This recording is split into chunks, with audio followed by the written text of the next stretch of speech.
Hello, here I have a Mazda key, and I'll show you how to replace the battery inside.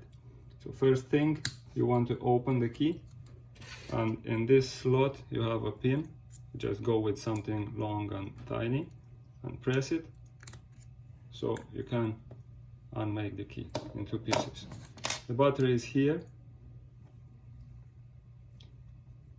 Here you have a slot, so with a screwdriver just go there and turn it a little bit, and the key will be divided in two.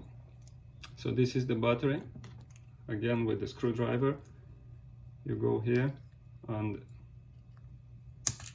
you take out the key, the battery.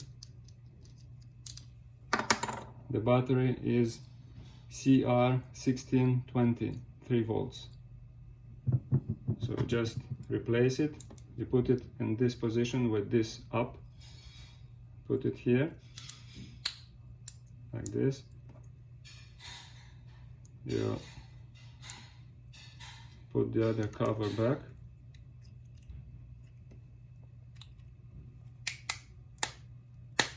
Press it firmly, and after put back the key.